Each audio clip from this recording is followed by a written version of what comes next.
So back to the channel guys, this is Shubham Vajpayee. बहुत समय के बाद एक और महत्वपूर्ण जानकारी वाला वीडियो आप सभी के लिए लेकर आ गया हूं। आज इस वीडियो में हम डिस्कस करने वाले हैं कि ट्रेनिंग के दौरान आपको वो कौन से 12 सब्जेक्ट हैं जो आपको पढ़ाए जाते हैं, उसकी एक पूरी पीडीएफ जो है हमने तैयार कर ली है। लेकिन इसको देखने के लिए आपको वीडियो में लास्ट तक बने रहना पड़ेगा। साथ ही अभी तक हमारा चैनल आपने सब्सक्राइब नहीं किया है तो चैनल को सब्सक्राइब कर लीजिए, साथ ही बेल आइकन को प्रेस कर लीजिए ताकि जब भी कोई नया वीडियो अपलोड हो उसका नोटिफिकेशन आपको मिल जाए। और साथ ही हमारे टेलीग्राम चैनल को भी आप ज्वाइन कर लीजिए। टेलीग्राम चैनल को ज्वाइन करने से फ़ायदा ये होगा कि जब भी कोई वहाँ पे अपडेट्स निकल के आएगी उसकी सूचना जो है आप तक पहुँच जाएगी। तो एसबी स्टूडियो के नाम से मेरा टेलीग्राम चैनल है, जहाँ पर एमपी पुलिस कांस्टेबल की परीक्षा की तैयारी से संबंधित जो है हम सारी जानकारी जो है शेयर करते हैं। 1138 मेंबर यहाँ पर ऐड अप हैं, आप भी यहाँ पर ऐड हो जाइए। साथ ही ये पीडीएफ प्राप्त करना चाहते हैं तो आप हमारे चैनल से जुड़ सकते हैं, वहाँ पर ये पीडीएफ आपको प्राप्त हो जाएगी। तो चलिए वीडियो को शुरू करते हैं। वीडियो अच्छा लगे तो वीडियो को लाइक करना और शेयर भी ज़रूर करना। तो पहला सब्जेक्ट जो है आपको ये इंडोर एग्ज़ाम के अंतर्गत जो है, जब आप मध्य प्रदेश पुलिस कांस्टेबल की जो है ट्रेनिंग करने जाते हैं तो इंडोर एग्ज़ाम के अंतर्गत जो है ये सब्जेक्ट आपको पढ़ाए जाते हैं। तो एक जिज्ञासा तो रहती है कि क्या कुछ पढ़ाया जाएगा। तो पहला सब्जेक्ट जो होता है वो होता है पुलिस संगठन, प्रशासन एवं रेगुलेशन एंड अधिनियम। तो इसमें आपको पुलिस के संगठन के बारे में, संगठन कैसे हुआ, कैसे प्रशासन काम करता है, किस मंत्रालय के तहत काम करता है, रेगुलेशंस कौन कौन से हैं और अधिनियम कौन कौन से हैं।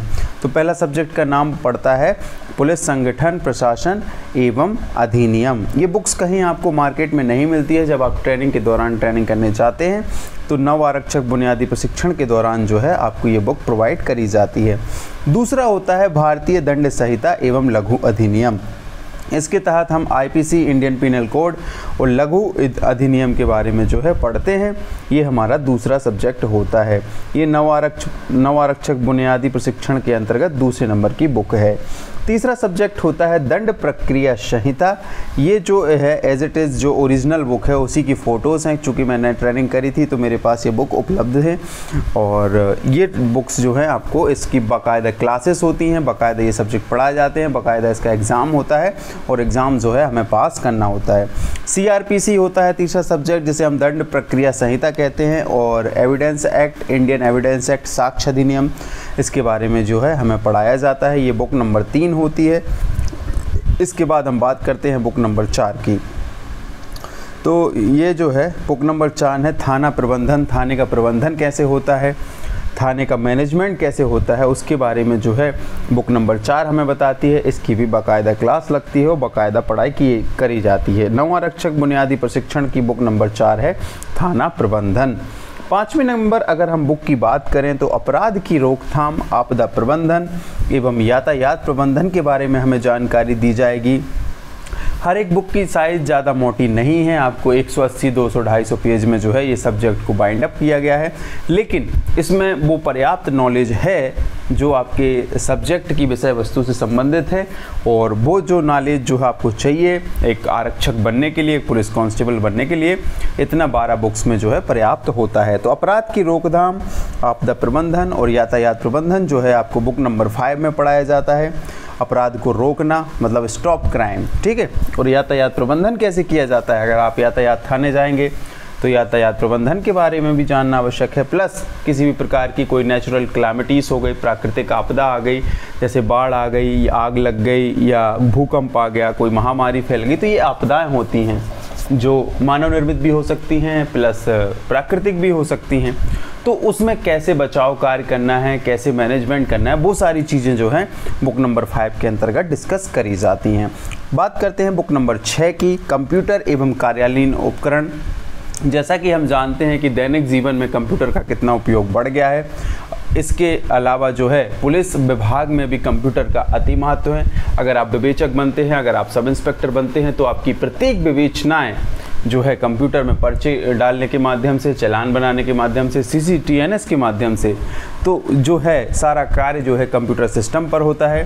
प्लस जो आपकी एफआईआर भी आजकल जो लिखी जाती है वो MS वर्ड से लेके CCTNS में जो है सबमिट की जाती है। यह एक ऐसा क्लाउड सर्वर है जिसके अंतर्गत पुलिस रिकॉर्ड को सुरक्षित रखा जाता है।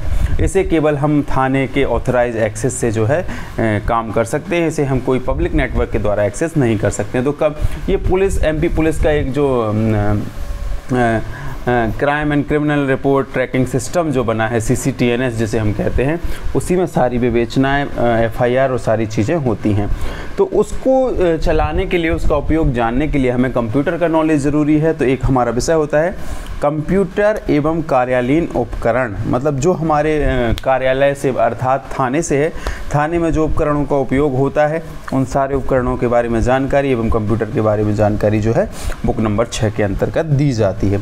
बात करते हैं बुक नंबर 7 की। बुक नंबर 7 है पुलिस की भूमिका और संविधान, मानवाधिकार, पुलिस नैतिकता तथा समाज और अपराध। तो ये जो है बुक नंबर 7 है।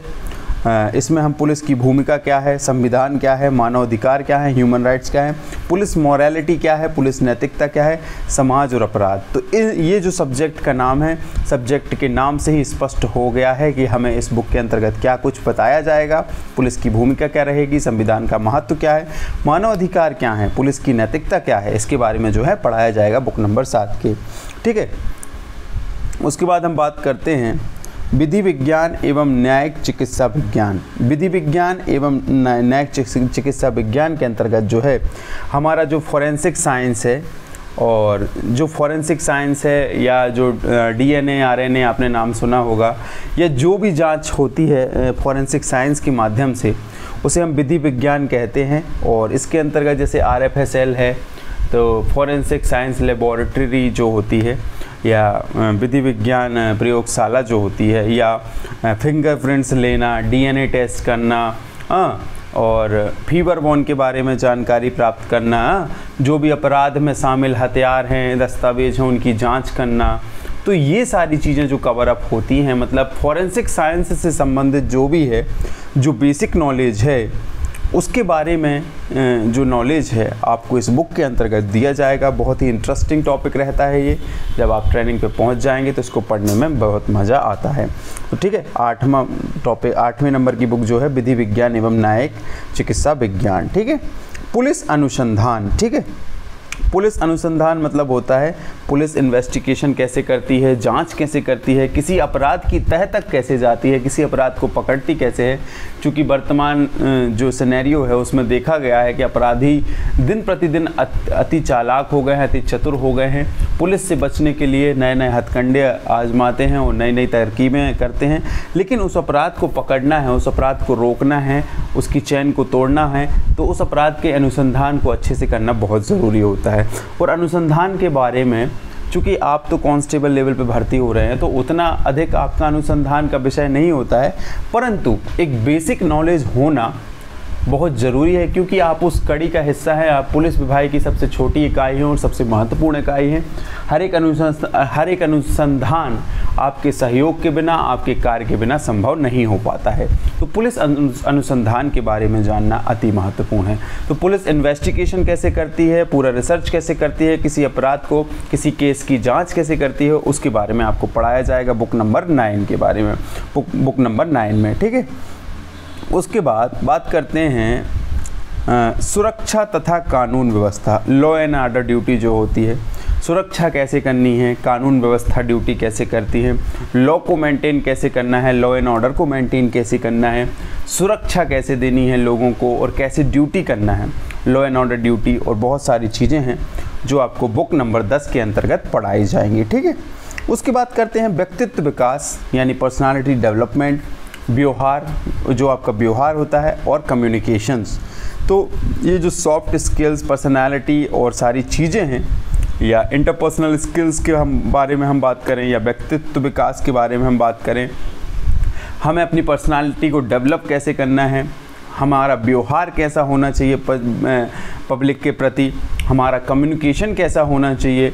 तो वो सारी चीज़ें जो है पुलिस के लिए अति महत्वपूर्ण हो जाती हैं।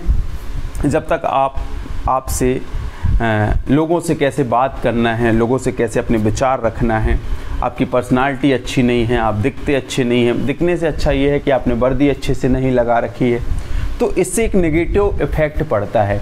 तो ये सारी चीज़ें जो है कि वर्दी अच्छे से लगाइएगा, सबसे मृदु भाषा में बात करिएगा, गालियों का प्रयोग ना करिएगा, अच्छे से संवाद करिएगा, सभी के प्रति, बूढ़ों बच्चों के प्रति सॉफ्ट बर्ताव रहना चाहिए। तो ये सारी चीज़ें जो हैं, जो हमारी एक नैतिकता है, एक जो हमारा व्यवहारवाद है पूरा, वो सारी चीज़ें जो हैं बुक नंबर 11 के अंतर्गत डिस्कस करी जाती हैं।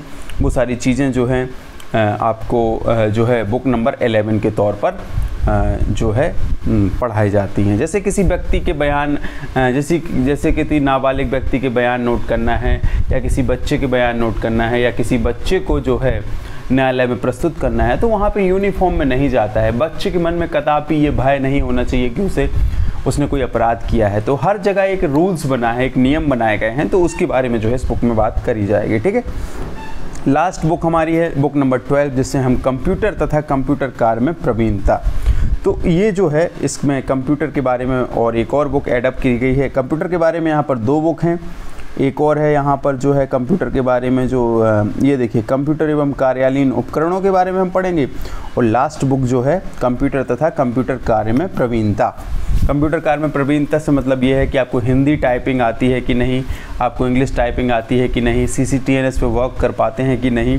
तो कंप्यूटर और उससे संबंधित जो भी कार्य होते हैं पुलिस विभाग में जिनकी ज़रूरत होती है, तो उसमें प्रवीणता, उसमें जो आपको दक्षता हासिल करनी है, तो उसी के बारे में इस बुक में डिस्कस किया जाएगा। तो ये थे हमारे 12 के 12 टॉपिक जो YouTube पर अभी तक किसी ने नहीं बताया है, और ये मैं पहला व्यक्ति हूँ जो इस तरह का नॉलेज पहली बार YouTube की दुनिया में जो है शेयर करने वाला हूँ।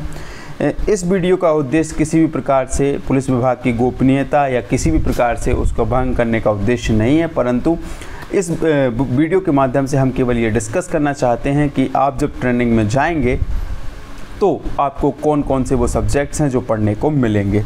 तो एक ओवरव्यू देने का प्रयास है, इसका कोई अन्यथा तात्पर्य नहीं है। वीडियो अच्छा लगे तो वीडियो को लाइक, शेयर, कमेंट, सब्सक्राइब करना ना भूलें, और अपनी कमेंट के माध्यम से हमें अपनी प्रतिक्रिया ज़रूर दें कि ये वीडियो कैसा लगा।